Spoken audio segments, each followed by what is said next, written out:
Kwanza ni washukuru kwa kunipa fursa, kwa kunipa nafasi ya kuja kuhudhuria na nyinyi fainali hii ya mchezo wa pool. Nilikuwa najua kama nakuja kufurahia, lakini sikutegemea nitafurahia na nitaona viwango ambavyo nimejionea hapa. Mchezo wa pool tumekuwa tunacheza mtaani.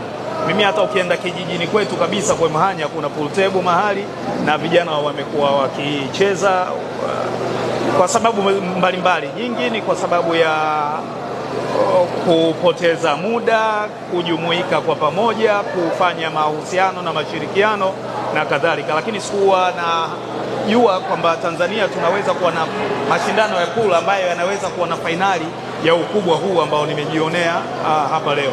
Moja ya vitu vimenifurahisha sana ni viwango vya wachezaji, na hata hainishangazi kusikia kwamba tumeshakuwa na timu ya mchezo wa pool ya taifa hapa ambayo imekuwa bingwa, imekuwa mshindi wa pili mara mbili kwenye mashindano ya Afrika nzima. Kwa hivyo mimi nimekuja nijionee mwenyewe, lakini moja ambalo nimewaambia wakati unanifanyia interview mara ya kwanza ikawa kwenye live na ikawa haisikiki hapa, ni kwamba sasa hivi serikali inakwenda kuwapa ushirikiano usiomithilika.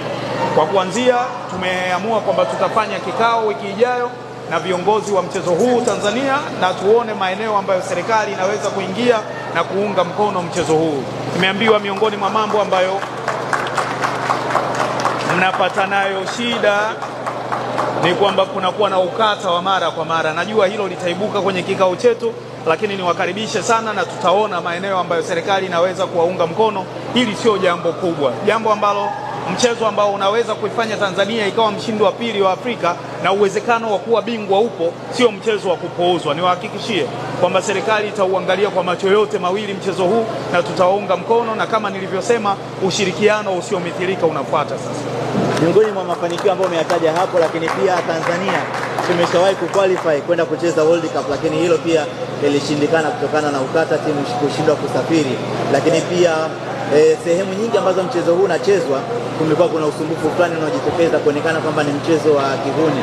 Je, kuna mpango gani sasa ikiwezekana, kama tunavyoona kuna uwanja wa taifa, kuna viwanja mbalimbali vya basketball, kuna arena zinaelekea kujengwa, ili tupate sehemu ambayo itakuwa ni rasmi sasa kwamba mchezo wa pool unaweza ukacheza, ambapo hata mtoto mdogo, mtu mkubwa anaweza akaenda pale kwa ajili ya kushiriki moja kwa moja. Umeuliza maswali mengi kweli kwa wakati mmoja. Kuhusiana na ukata, nilishalisema kwamba miongoni mwa ushirikiano usiomithilika, maeneo ambayo tunakwenda kuyagusa ni kuhakikisha mchezo huu haushindikani kwa timu zetu ambazo kiukweli zina nafasi ya kuiletea sifa nchi yetu kushindwa kusafiri na kushindwa kwenda kuiwakilisha nchi. Hili ni moja, lakini miongoni mwa mambo ambayo naamini pia yatakwenda kuongelewa ni jinsi ambavyo tunaweza kuepusha mchezo huu na kuzungukwa na uhuni na kuonekana kwamba ni mchezo ambao watu wengi hawawezi kuruhusu watoto wao kucheza, kuruhusu watu wa familia zao kushiriki kwa sababu ya uhuni ambao unaonekana unaozunguka. Nimekuja leo hapa, hakuna mazingira hayo ambayo pengine yangekuwa kwenye picha.